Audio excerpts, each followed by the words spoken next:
Welcome back to another episode of Sisters Sisters. Welcome back, everybody. I just want to kick off this episode with a thought that I popped into my head as I was cleaning up my office, which is that there are two specific types of families, and for almost all of our lives, we were one of those families. We were not a sunglasses family. Some people love sunglasses. The mom and the dad or whatever parents, they all wear sunglasses. The kids, we never wore sunglasses, ever. I don't think I've ever seen Mama Mouselet wear sunglasses. I was going to say, I've never seen Mama Mouselet in sunglasses. Papa Mouselet used to have Iconic. Papa Mouselet wears glasses. And at some point at CVS, he found those like clip-on sunglasses that go over your glasses. And he would wear those specifically only to drive. And he was obsessed with them. They clip onto your permanent glasses. Your They're glasses, these little like things that clip. They have clips on them. Yes, he would use those to drive, but never like at the beach or anywhere else. And then no. I feel like recently you have kind of started transitioning to becoming a sunglasses person. Okay, I actually saw a TikTok about this the other day, and this girl was like, I feel like when I put on sunglasses, I can't see. I don't like it. And I need to like train my eyes because I know sunglasses are stylish. And that's basically how I feel. Like I like the idea of sunglasses as a fashion look. So I've been trying to wear them more. But ultimately, very rarely am I walking outside being like, oh my gosh, it's so bright. I wish I had sunglasses. Most of the time when I'm wearing sunglasses, I'm like, this is making everything darker and it's annoying. There are times in Disney that I'm like, it is so bright. I like sunglasses. But most like Epcot. Sometimes Epcot is just like blinding. But you know my reason that I don't like sunglasses. Too precious. I'm too worried that I'm going to destroy them. So anyway, it was just a kind of thought that popped into my head. It's just... Also, okay, speaking of sunglasses, guys, Mouselet 2 years ago, like the first nice pair of sunglasses we ever bought was a pair of Ray-Bans. And somehow Mouselet 2's Ray-Bans do you remember this? Yes, because you gaslit me. Let me explain. I bought a pair of this is in high school. I bought a pair of Ray-Bans. My parents bought me a pair of Ray-Bans, okay? Ray-Ban sunglasses. And they were nice and they fit me like a glove, okay? Because I purchased them in the store and tried them on. They fit me like a glove. Just you wait. Then guys, next time Mouselet 2 puts on those Ray-Bans, they're gigantic on her head. They don't like fit her head. They're huge. And everyone in my family, Mouselets one specifically, it's like gaslighting me that they stretched out the sunglasses or that I bought the wrong size of sunglasses. And you gaslit me so much that I believed it. Come to find out that they were swapped with, I think, your ex-boyfriend. No, it wasn't his. It wasn't his. I don't think we ever knew who they were swapped with. I think eventually we all conceded they must have been swapped. But like, who would they have been swapped with? No one in our family wears sunglasses. I have no idea, but you guys for like so long convinced me. Because it didn't make sense. And Mama Mouselet even made me go to the Ray-Ban store where they could like supposedly resize them. And the guy was like, we cannot resize these to your head. And I was like, I still have them. They're at home. They're in Connecticut. I still have them. So yeah, that's some real sunglasses lore. Anyways, Mouselet 2 has a bullet point in our document that says, my weird idea, M1's thoughts on it. Did you see my TikTok recently? 2 days ago? I don't know. What was it? I was thinking, because this is going to be... Okay, I did see it. I didn't really watch it, but I saw the sort of the premise. Okay, this is going to be like kind of tied to the topic of today's video, which we'll get to soon. I'll tell you what it is. It's about Pandora, World of Avatar, okay?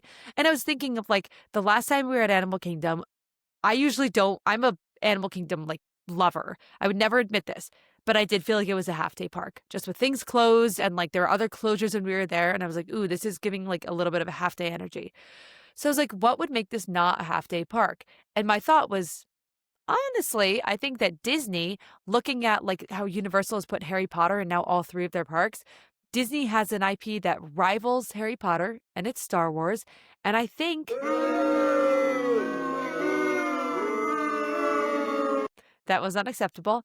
I think, and think about it from, I'm not saying I want it to happen necessarily, but I'm saying I think I might. But I think that Disney should probably add Star Wars to Animal Kingdom because Animal Kingdom is supposed to have mythical creatures in it. That is a part of the park.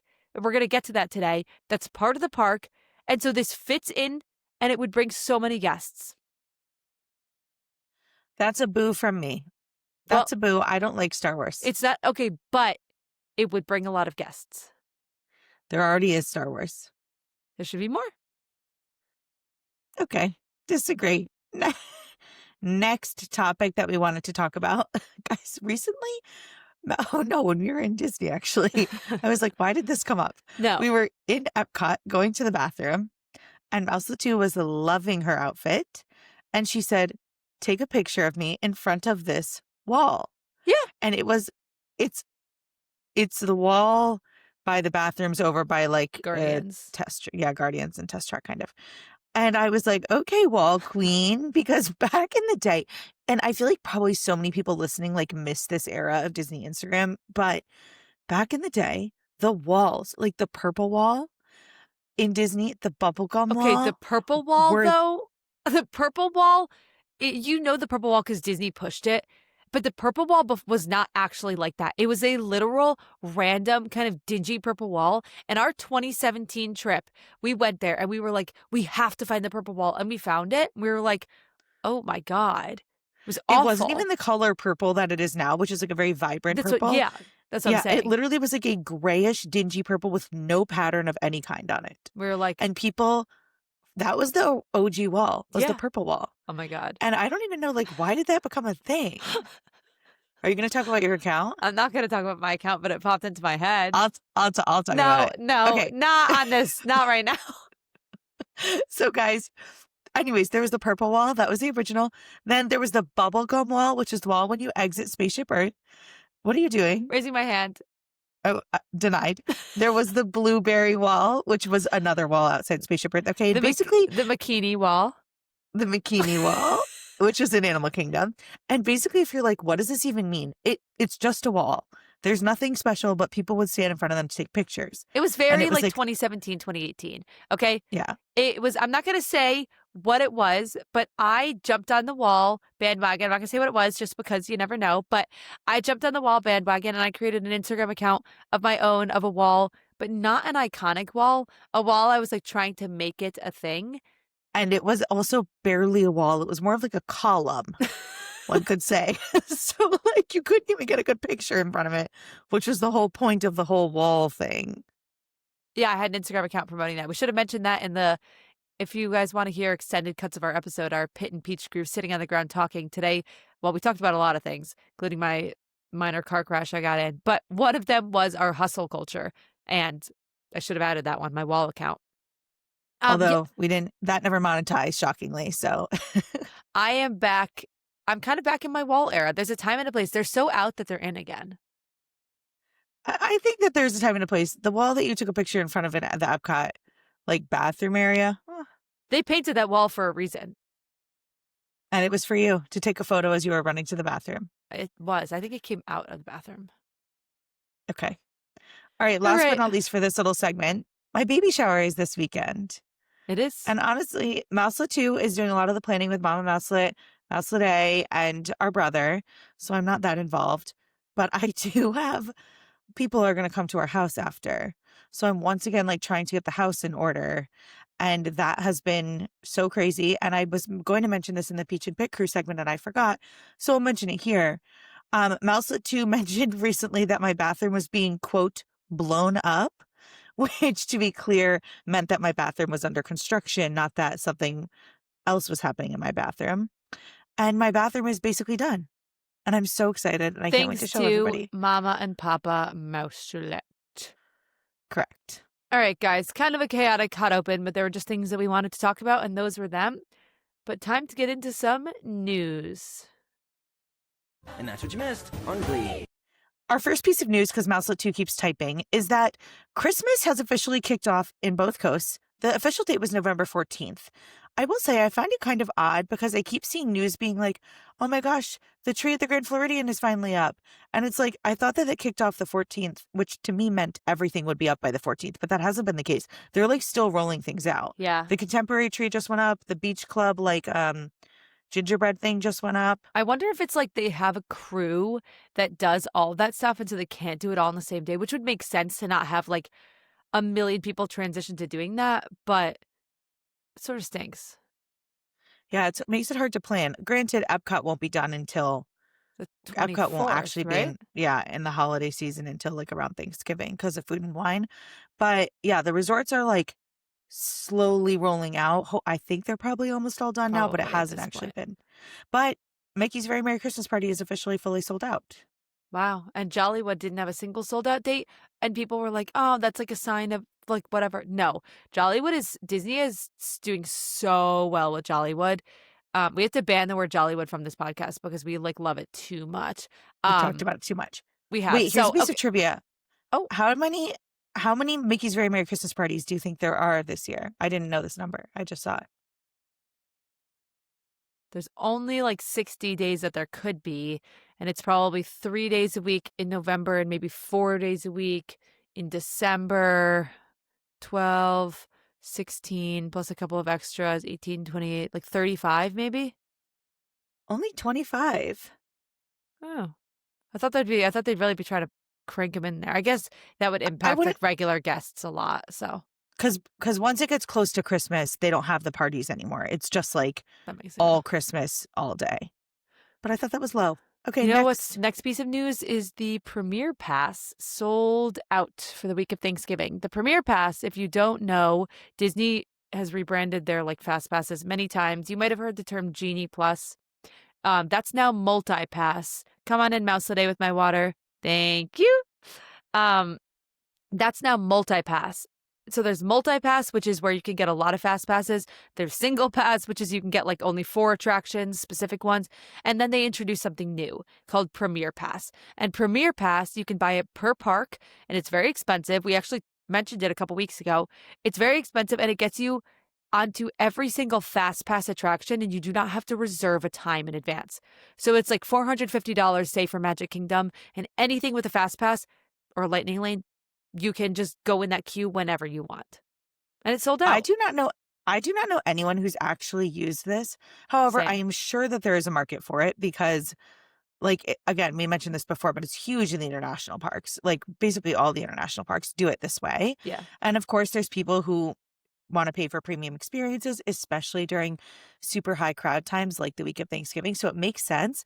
But literally, I don't know anyone's experience of using it. I've literally never seen someone actually do it. I feel like people, like a lot of times you'll see like Disney creators try things out because they want to review it for like to help people basically, or because they want to review it for whatever, you know. But in this case, I don't feel like people really need like tips on how to use it because it's such a niche thing and there's no tips to use it. You can literally just go do every single ride. So like, Here's your tip: walk up to a ride that you want to do whenever you want to do it. again, we use it at Disneyland Paris because like that's what they offer and it's amazing there. It is amazing and it made a lot of sense there because we don't go to Paris very often and we want to do all this stuff. But I think it does. Like at Magic Kingdom, sure, Hollywood. Like God, if you're buying that at Animal Kingdom, I mean, there's just not that many things you can do with it. So I don't know. No, no. Okay, the last piece of news. This is a morsel. I mean, this is truly a morsel of news. But Imagineering on Instagram shared that for the 2 new attractions coming to the Avengers campus at Disneyland, which is the Stark Flight Lab ride and then Avengers Infinity Defense, that the canopy that will be connecting the new attractions is being assembled. Wow. So it's not assembled yet, but it is Okay. being assembled. So I'm sure everyone is very, very, very excited about that big piece of news. That being said, let's get into our main I topic tried to today. click the booing thing like 5 times and it wouldn't play it, just to let you know what was happening there. I won't Okay, display. let's get into our main topic, which is and you know what? You should have just let that go because that ruined the flow of this part. No. For the 3rd time, let's get into the main topic. This was actually requested by one of our Peach and Pit crew listeners. Her name is Emma. She is 8. And she asked us if we could talk about why Disney created Pandora. And you know what, Emma? That's a great question because why on earth did Disney create Pandora? I would love to tell you. And I ask this question myself every time I'm there. But let's rewind to the opening of Animal Kingdom. The year is the mid 1990s when they're planning this park. And we've talked about this before, they really wanted to make sure that Animal Kingdom did not feel like a zoo. They were very worried about it. Not a zoo. And so, not a zoo. They said, we'll have real animals, of course, but we need to differentiate ourselves from zoos. So we also are going to have an area featuring ancient animals, aka dinosaurs, And we'll have an area featuring mythical animals, aka like dragons And and unicorns. unicorns. Yeah. Well, mainly those two. And that area was supposed to be called Beastly Kingdom. We actually have a whole deep dive up about this particular sort of unbuilt land on YouTube if you want to learn more. But the gist is, it was going to be actually like a huge area of the park. They were going to have an e-ticket roller coaster there. They were going to have all these different attractions planned. But as Animal Kingdom's budget was like ballooning, things had to be paused. So Beastly Kingdom actually wasn't initially like canceled. It was just put on pause so that they could open the park, and they were going to open Beastly Kingdom a little bit later. As like a phase 2 of the park, basically. Unfortunately, as sort of priorities changed, things shifted, tourism drop happened after 9/11. Beastly Kingdom never came to be, and the area that was supposed to be Beastly Kingdom was Camp Mini Mickey, and they just sort of that was supposed to be temporary. It just sort of remained Camp Mini Mickey. So that's kind of where we're starting. Going in with the baseline of knowing Animal Kingdom was supposed to have mythical creatures in it. So Animal Kingdom in their logo had this dragon and dinosaurs and other animals. They built the dinosaur component, and part of that was because like the movie Dinosaur was coming out, and also they needed like kids attractions. There's a lot of like kind of lore there. But there was always that sort of missing gap. Now, did Disney ever intend on their own to fill it? Maybe, maybe not. Again, like there's once Beastly Kingdom was canceled, a lot of those Imagineers who actually went to Universal Studios and they kind of like gave those ideas to Universal and built the Lost Continent, which is now a like land that's gone and became the Harry Potter land. But it was this really layered story, okay? And Universal's important to the story because in the right around 2010, Universal announced something that was groundbreaking, and I think sometimes we forget how groundbreaking this was, and I have a good example for you on it in a minute. They announced the Wizarding World of Harry Potter was coming, and this was going to be a fully immersive land. Like you are stepping foot into the movie's fully immersive land. And I think people will say, well, Disney has always done immersive lands. Like if you're in Tomorrowland, like that feels immersive. But the difference is if you're in Tomorrowland and you go to a restaurant, they ask you, do you want burgers and fries, right? They're not trying to pretend that you're in outer space. They're not saying like, hello, space traveler, where is your astro suit? Like they're not leaning into it that hard.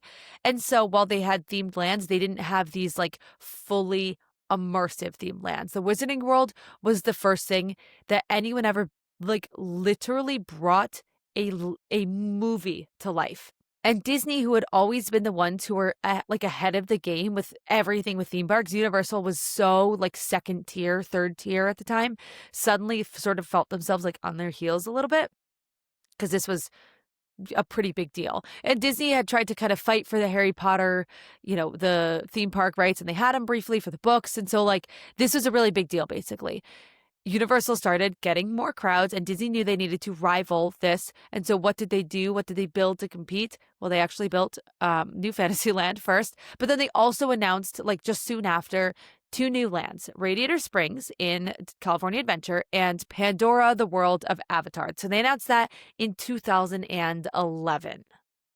And I think like I forget sometimes that Avatar was the highest grossing film of all time. It was unbelievably popular. So it made sense why Disney was leaning into that. But when you think about the scale of the Wizarding World of Harry Potter, 7 books, 8 movies, like it was such a developed intellectual property. Disney actually didn't have anything that deep. They had tons more amazing intellectual property. But Like like, the layers of like a land that you're like, and I don't even think people were passionate about like Pandora and Avatar. I think they were passionate about the special effects used in the movie. So it was like, are yeah, you dying to go buy a butterbeer? Yes. Are you dying to go buy a drink that the Na'vi drink? No, not really.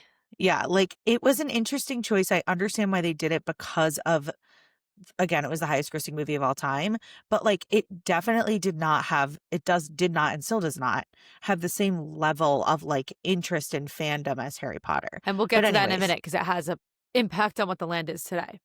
yeah, but so it was announced in 2011 and it did not open until May of 2017. So it took a really long time, as most stuff with Disney does. And they put it where Camp Mini Mickey had been, where that original Beastly Kingdom land was supposed to go, which was kind of a nice full circle moment. They were putting mythical creatures where mythical creatures were always meant to be. Granted, by this point in time, a lot of people, most people, I would say, didn't know that Animal Kingdom was supposed to have mythical creatures in it. And I think people were like, what the heck are you doing putting this fake, fake movie, not a movie based in Yeah. real life, in Animal Kingdom? People really didn't understand why they would do that. Um, but it was going to go where Camp Mini Mickey was, which meant pretty much the only thing in Camp Mini Mickey at this point in time was the Festival of the Lion And King the Pocahontas show that and the they Pocahontas abandoned. show, rip. But so Festival of the Lion King got its own new placement, new theater over in Africa, which honestly is a much better Yeah. spot for it. And Pandora became fully fleshed out and again opened in May 2017. Joe Rohde, the Imagineer who was responsible for like the leading Animal Kingdom, was very involved in Avatar. And I truly think that that is one of the reasons that this Pandora land was successful, because he really did add an incredibly detailed and like intricate story. And I think that like now, well, let me say, I've only seen the movie. How many times have you seen the movie? Because I've only seen the movie one time Once, with my and I've only seen the first one. same. I have not seen the second one. I've only seen it with my like high school boyfriend. We saw it randomly. Like I honestly like haven't seen it in, I mean, that was a long time ago, like 12 plus years. Um, but when you're in the land, I feel like it's sort of lost on a lot of people. Honestly, like I feel like we don't really even appreciate this anymore. We should next time we go, the detailed backstory. So here's the backstory. I would like to remind you of kind of what the movie is about. I don't really remember it and I didn't really look it up because I thought it would sort of maybe come back to me, I guess. But basically there's like a company that's like mining. If you're an Avatar fan, guys, I'm so sorry. There's a company that's there that's like mining. They're basically destroying this land and they're hurting the Na'vi and they destroyed their like tree, their homes. So humans are like in big conflict. Okay, whatever. This land takes place like hundreds of years or generations after that whole like conflict from the movie. So we're like into the future now. Okay, there was a huge tension with humans. Well, now there's a new company, a good company, Alpha Centauri Expeditions, ACE. They're a tourism company, and they have a partnership with the Na'vi people, to basically bring humans to Pandora for like tourism and scientific, research and things. Um, and so while there's a lot of like conflict that happened in the past, there are military barracks and like all that presence. Now Alpha Centauri Expeditions has sort of taken over all of these old buildings and all of this old infrastructure to bring humans there and have this like kind of like collaborative nature. So yeah, there are abandoned mining facilities. There's the new Pandora Conservation Initiative, and they're basically working together to like create this healthy tourism, which is why when you're in the land, you see a lot of like old military style buildings and fences. It's supposed to be like the stark difference of like what this land used to be before humans were good. Like if you're by the bathrooms by Sotuli Canteen, those are old like military barrack bathrooms. There's a helicopter that crashed that you can see. That's an old military, one of the mining military helicopters. And it's still there, but it's kind of been overgrown and taken by nature. And the sign, when you enter the land, there's a sign that explains sort of some of this too.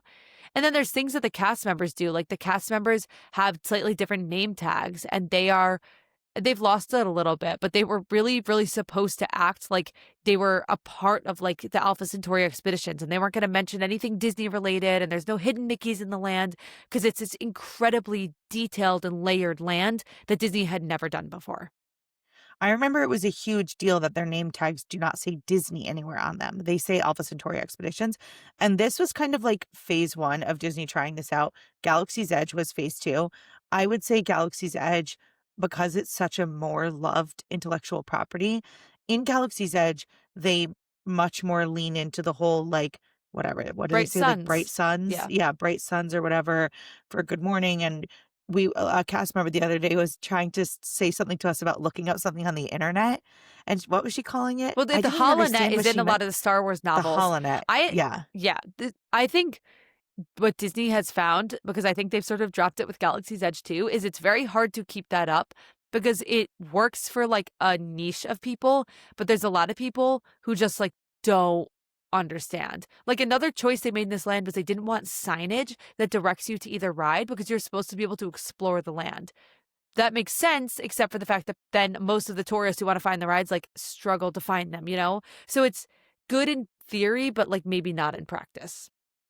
Yeah, like, when the Galaxy's Edge cast member was saying HoloNet to me, I, like, didn't follow what she was saying Well, 'cause I'm not a I mean, Star that Wars was person. well, I mean, you should have been able to infer.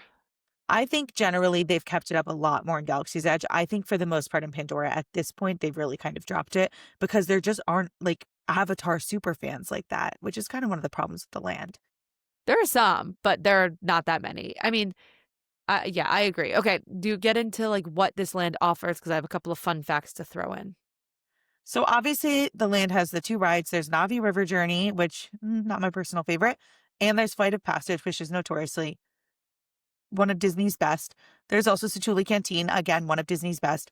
But back when they opened, they had like smaller things too, which we lost, I think, mostly during COVID, which is a bummer. There used to be a guy who would come out in I actually don't know what it's called because I don't know the movie that well, but like a big robot suit. It was really cool. He would basically be sitting in a chair and be able to control this giant robot suit walking around, and he would do like a demonstration of the suit and how they had used it back in the day when they were doing whatever mining they were doing on Pandora. And there also was a drum show with the drums over by Navi River Journey. There was, like, a giant drum that only certain, like, performers could use, and then there's, like, drums, they're still there today, that are, like, out and about for everyone to be able to, like, play the drums, and it was every single hour, because I looked up the schedule, it was every hour that they did this show, and okay, here's my biggest issue with this land, okay? My biggest issue with this land is that, and this is an issue with Galaxy's Edge as well, but a little bit less so, is it doesn't feel immersive because it feels like you've walked into an abandoned land because none of the people who live in the land, the Na'vi, are there because Na'vi are like really, really tall and they like didn't find a way to create that. So they just have like the avatar in the queue of Flight of Passage. But because of that, it doesn't feel fully immersive because there's no people who live in the land walking around. So like massive, massive flaw in my opinion. My thing with Pandora is we talk about this in Epcot too, actually. Some of the pavilions, for example, Germany, pretty much you walk into the pavilion and like you can kind of see everything in the pavilion. Other pavilions like Morocco, there's much more sort of like winding areas to explore and feel like you're finding things. Pandora, to me, doesn't have enough of the exploration. Like you walk in, you pretty much can go right up to the viewing area of the mountains or go left and down by Navi River Journey and Flight of Passage.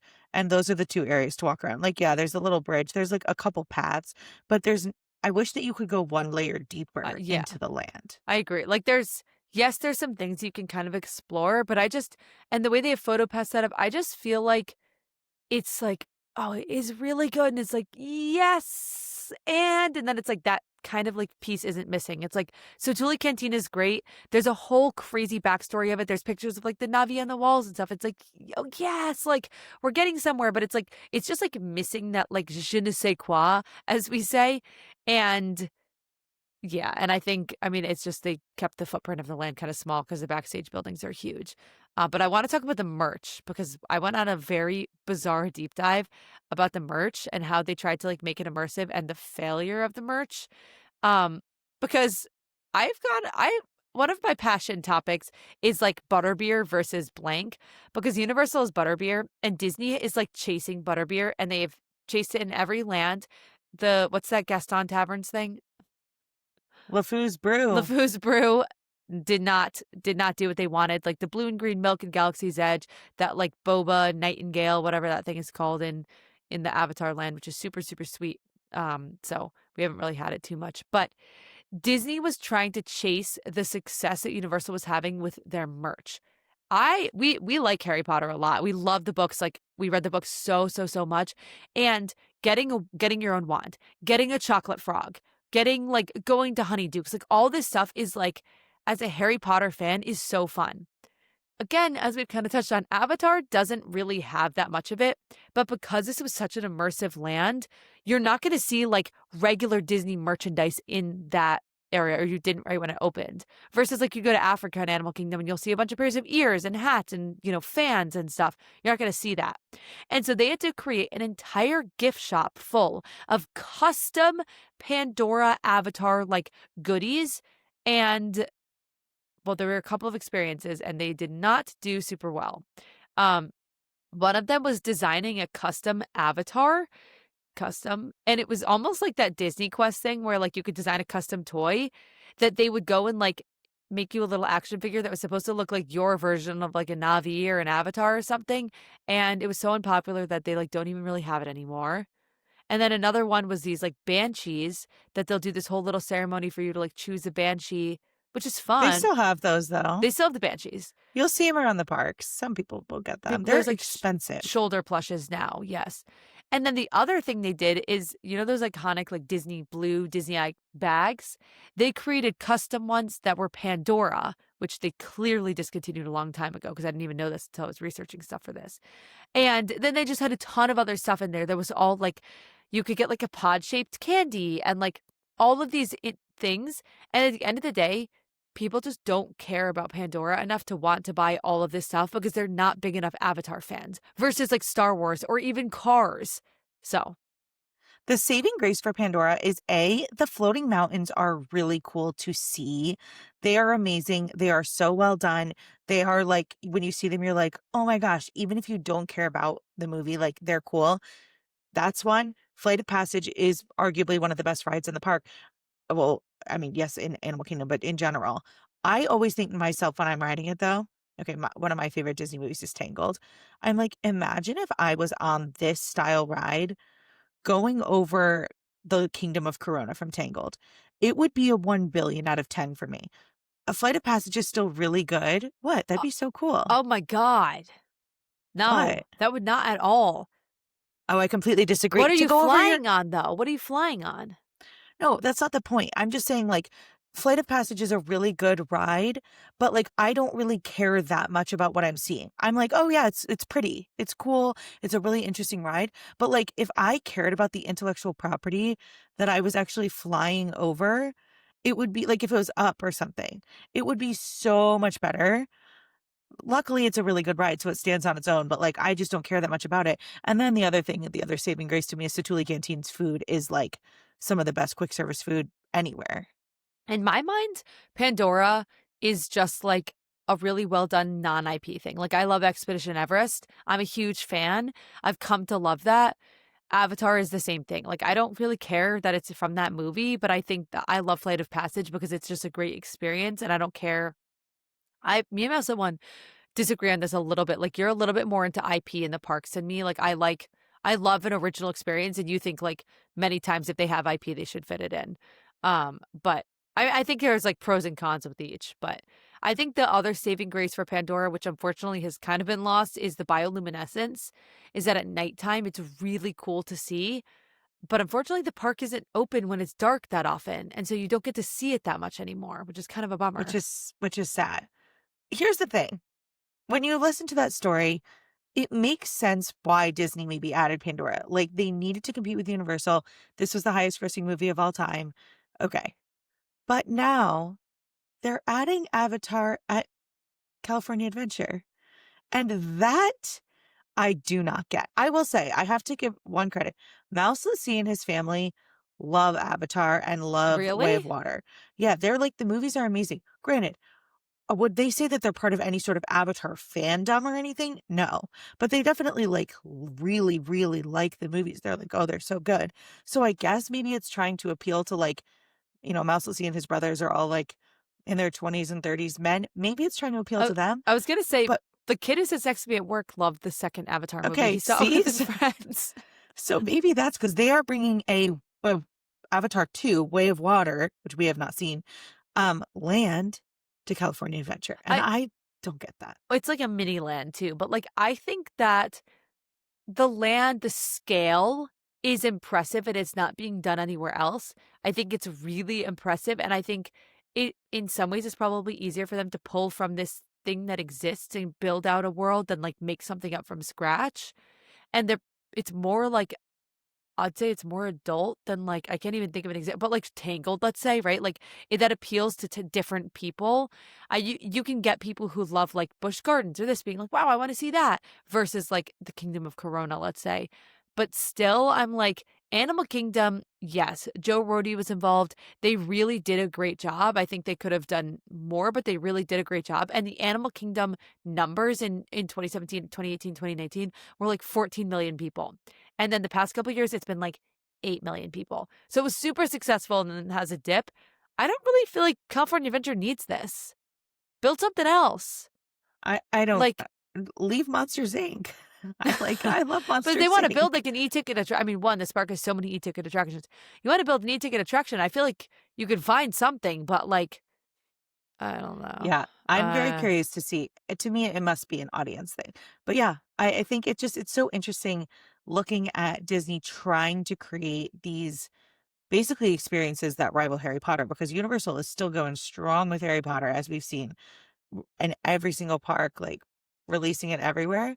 And Disney, I think, sadly, much to my chagrin, the closest thing that Disney does have is Star Wars, but they just haven't really captured the same thing Universal has.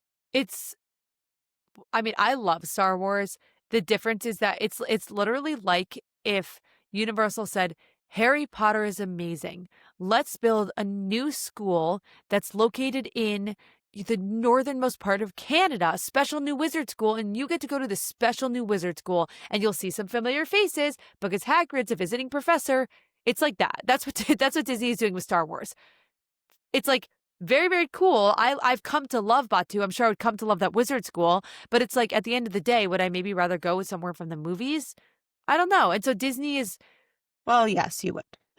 yes, I would prefer to go somewhere from the movies. I'm happy with Batu. I read the book. That really made me appreciate it. But I think Pandora is a really cool land. It's really impressive. It's so cool to go into that land with people who have never been to Disney and they're like, oh my God, like Mouse, see, that's like his favorite ride in the Yeah, Flight park. of Passage is like literally, other than probably Guardians now, Flight of Passage is literally his favorite ride.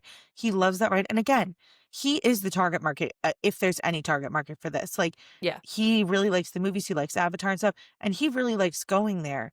But again, like, is there a single Avatar item in our house? No. Are there Marvel items in our house? Because he loves Marvel, he loves certain anime things. Yes.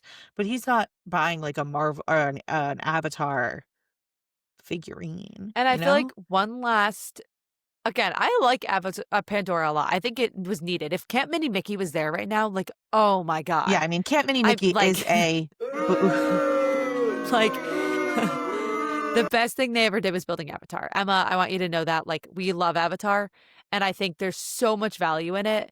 For some reason, we're kind of picking on it right now. But, like, if I can add one more little thing to pick on, I think Navi River Journey is so close to being great. I'm booing Navi River Journey. It's like, I get what they were going for, and I'm like, this is really cool. But I'm like, at the end of the day, I do sort of feel like I'm floating on a boat in a room, and then I see the shaman, and I'm like, oh, that's. It's also like 2 minutes long. I It's think it so needed a short. drop, and they It needs a intentionally storyline. when they built it, they didn't want to do a story. This was like Joe Brody, maybe like he was being so forward thinking that it's like he's seeing the best in people that like people don't have. That he's like, they don't need a story. They just want to experience a moment in time in this land. But actually, unfortunately, most tourists, even us, are too simple-minded for that, and we just do need to story. So, I do actually. I think I like that ride more than a lot of people. I'm not crazy about that ride. If the ride had a 5-minute wait, okay. It has like a 45-minute wait all the time. So Yeah, I would wait no more than like 25 would be a stretch. I would wait 20. I would, yeah, that's my cusp. So yeah, it's a really impressive land. Disney did a really good job. It set them up for the success of all of these other immersive lands that they've built in the past, that they're going to build in the future. But it's tough to compete with Harry Potter. It is. And like when you put those two side by side, it's not really a competition. But there are a lot of great features. And my last little plug is if you guys haven't tried breakfast from Sotuli Canteen, we just did it on our last trip and it was so good. So it was so good. For today's special segment, moving on from that, we haven't done a meeting of the Dull Disney Club in a while. So we're going to do a meeting of the Dull Disney Club. And we're going to be talking about what we believe is the dullest pavilion in all of Epcot, which is Canada. If you guys don't know what the Dull Disney Club is, it's a little club we made up that we kind of feel like there's a lot of different Disney facts that like different levels of people appreciate. everyone loves like a Cinderella Castle Suite fact or Tinkerbell flying fact, right? But then you kind of go down the ladder and you get to things that like truly so few people care about, but some people do. You guys, I hope. Because today we're whipping out a dull one, which is yes, if you're stacking up all of the pavilions, I think there's no question other than, I mean, maybe people would say America, but like there's things, the stage, American Adventure is one of the best shows in Epcot. Like there's Questionable. Canada has Circle Vision and Which does have a cult following, but guys, Canada just doesn't have a lot going on. they have And like the merchandise in Canada is all themed around like lumberjacks and stuff because they're just Canada, it doesn't have that, that maple drastically different syrup. of a culture than America. No offense to all the Canadians listening, love your culture, but like And part of the, yeah, there's not that much. And as Mouselets said earlier, like some of the pavilions at Epcot, you can go deep into them, like Morocco, which is a shell of itself, but like the premise of, or Japan, right? There's these layers to it. And from perception, you're like, yes, Canada, layers, because you're in the main kind of area. You can walk up some stairs, you can walk up more stairs. There's a whole plaza there with these big buildings, and you can go down by the waterfalls, the gardens. It's like, okay, all right, except for the fact that for the past, I don't know, 20 years or so, the area that's like the highest level by that iconic building has just been empty. There's a bathroom there that they added not that long ago, but like it's just been empty. But that was not always the case. And this is where the dull fact comes in. so when you go up there, you probably didn't even realize that that was ever anything because it literally has been nothing. It just looks like a facade. But that used to be a store. It used to be a store that, if I remember correctly, sold like very fancy things. Plates and like Like, doilies and things. Yes. Try to yeah, remember the name of it. it sold like super fancy stuff, which is actually interesting. I'm not sure what that has to do with Canada.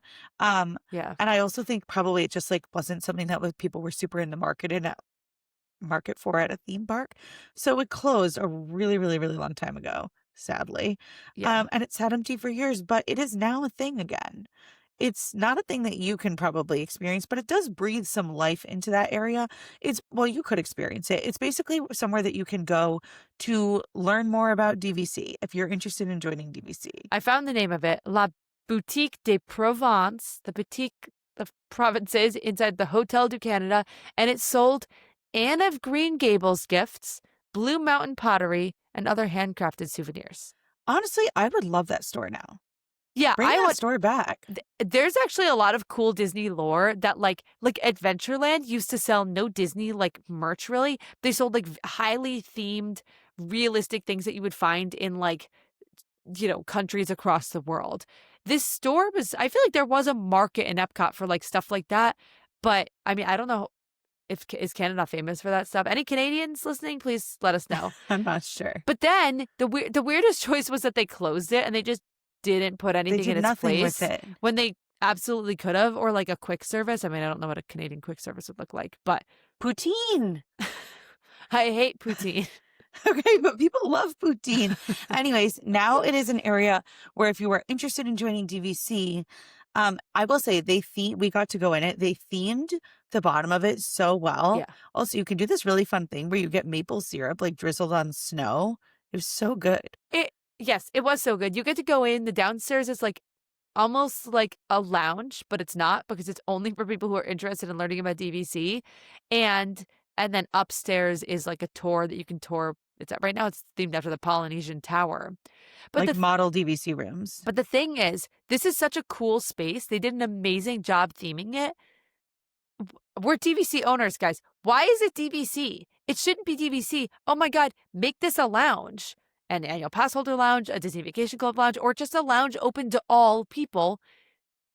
That makes perfect sense. A little intimate lounge. Intimate, your favorite word. But yes, it is. But I will say it is nice. At least there's people up there. Like Yes. it breathes a little more life into the pavilion. Granted, is it still the dullest pavilion at Disney? Yes. Yes. Other things up there that you can find are a telephone booth and there's a bathroom up there. It's like, I think it's a single stall bathroom, but usually there's not that many people up there. So if you find yourself over there and you're looking for a bathroom, you don't want to walk an additional like 50 feet to the UK, you could go up there. I feel like it's just Bathroom lore. Thanks for sharing that tip. You know what? That is a hot tip. So I love some bathroom lore. I'm always happy to share my favorite potties in the park. You are a pig, and I tell Mouse to that all the time. Okay, let's do our pit and peach of the week. You can start with your pit. Guys, which pit to choose? Because if you listen to the sitting on the ground talking, so the larger extended cut of the episode, I got in a minor car crash today. It was very minor. Crash is a hefty I term didn't to describe crash, what but happened. a deer jumped into my car and I hit the brakes so hard. I have horrible whiplash. My back is killing me. And I clipped his little booty and he was fine. That was tough. I also am in the process of trying to finalize a brand deal that I've had to redo a lot of stuff for. That's been pretty grueling on that. And one pit. Pit of the week, not pits. I think my pit of the week is this is the week before Thanksgiving. This is the last week I will be home because I'll be away next week. And I would love to have like a peaceful week, but instead all of those things occurred. My pit of the week, I would say, is that I mentioned this in the sitting on the ground talking segment as well, but it's my baby shower this weekend, which means people are going to be coming over to our house after. So we've been trying to do a bunch of stuff to get the house just like cleaned up and ready. I've been setting up for Christmas, but we have a ton of stuff, baby stuff packages in our dining room. And in my head, I was going to like move all of those things and hide them. And I've since realized that is not possible. So my dining room looks like a hoarder's house. It always looks like that. Your dining room is the one room you never have. It's never been clean or organized or looked good. No, it's been clean and organized many a time, but right now is not one of those times. And there's going to be people over and it's just going to be like, please ignore the man behind the curtain being my dining room. I hope you don't think that I'm coming over. I think you're going to the beach. Okay. Just wanted to be sure that you didn't think that I was coming to your house. Peach? My peach. I think my peach is that Mouselet was so helpful to help me with all of those things that I talked about, including this morning was a very stressful, chaotic morning for me, and she jumped out of bed to help me. So Mouselet is my peach. That's Aww. nice. If only we had an awing sound. Mini peaches that I got my nails done for the baby shower, and I one think peach so only. good. Nah, one peach. You only. did multiple pits. Thoughts on my nails? Okay. But my main peach is that I've decorated for Christmas, and I'm in such a Christmassy mood. I watched Elf while I decorated for Christmas. Mouselets helped me with a bunch of stuff. Are you showing your Christmas tree behind you? Yes, Wait, can you see I my accidentally gnomes? showed Mouselet, their Papa Mouselets, one of his gifts behind me as well. So I don't think I he didn't watches. see it. He doesn't watch on video, so it's fine. Hey, Dad, don't turn on the video. Don't clock what was behind me. Look at my gnomes behind me. Can you see them? Those are supposed to be out all year round. They're not supposed to be kept in boxes. They don't like it. Mouselet's mom taught me that. That's Anyways, a good peach. Decorated for Christmas. I will say we're having a big debate over whether or not we should get a real Christmas tree or a fake Christmas tree. Fake. You're not going to be home that much. You don't want a real Christmas tree in your house. It could catch on fire. Just do a fake one this year. And next year with a newborn baby, you want to try to have a real tree? Just come on. Be realistic. Where's the booing sound? No. Okay, your fact of the day after you, me lady. My fact of the day, luckily it was my week for YouTube. So my fact of the day, I did a whole deep dive this week about one of my actual favorite things growing up as a kid. Mouselets knows this. I was obsessed with this because of the fact that I was obsessed with pins. Anyways, it was Who Wants to Be a Millionaire? Play It. And I feel like people don't remember this. It wasn't around that long. But basically, after Hollywood Studios, MGM at the time, opened and was supposed to be an actual studio, that concept didn't really work out so well. So they had these studio spaces that they needed to fill with like attractions because they were no longer being used as studio spaces. So they decided to take their most popular TV show at the time, ABC's most popular show. You know, Michael Eisner loved to cross-promote between the parks and other things. So he took their most popular show, Who Wants to Be a Millionaire, and they turned it into a version that guests could actually play. And basically you would win pins, which is why I was obsessed with it. I wanted the pins. Amongst other things. Like it a was Disney like cruise. Okay. Thank you for interrupting my fact. If you got Is all this the your way to the fact or is this your deep dive of your YouTube video? if you got all the way to the $1 million, you would win a cruise. I am actually surprised that other than that, all the tickets or all the prizes were really just like pins and like a jean jacket. Tchotchkes. Yeah, it wasn't really much, but the pins were cool. Anyways, you could do that, and it lasted up until they replaced it with Toy Story Mania. I will add my fact based on this fact, which is that Toy Story Mania, you guys obviously know that the entrance maybe used to be on the other side over where like Pixar Place, Municeburg, whatever you want to call that kind of little alleyway was. And if you walked all the way through that back in the day, you would get to the Backlot Tour entrance. That's kind of what was there. And that was into the streets of America. So there were like facades and some theming there. Well, one of those facades is actually still backstage. You cannot see it unless you happen to exit through like an old back entrance of Toy Story Mania and kind of reroute around it, which you'll do if like certain things for the ride are under construction. But there's an abandoned facade back there. It's really cool. You can see it on Google. I know. Bring it back. I miss it. I wish we could see it. The Streets of America or the facade? Yeah. That facade, Streets of America, but I wish we that could see the facade. Osborne Spectacle of Lights because our brother Oh my saw those gosh. guys and we didn't, which is We should talk about those in a future episode. we should. But guys, thank you for listening. If you're listening on Apple, Spotify, please give us a 5-star rating. Leave us a review. If you're on YouTube, subscribe to our channel. Give us a thumbs up. And on YouTube, we also every Monday post deep dives on things like what Mousel One just talked about. And then if you want even more Sisters podcasts, we do a big extended cut. They've been kind of long recently at the beginning of every single episode where we get into more Mouselets lore, Disney stuff, bizarre stories. I told a story where I unfortunately hit a duck with my car years ago. So all great things that you can hear. So you can subscribe to our Patreon to get that. And we'll see you next week. Thanks, guys. Bye. Bye.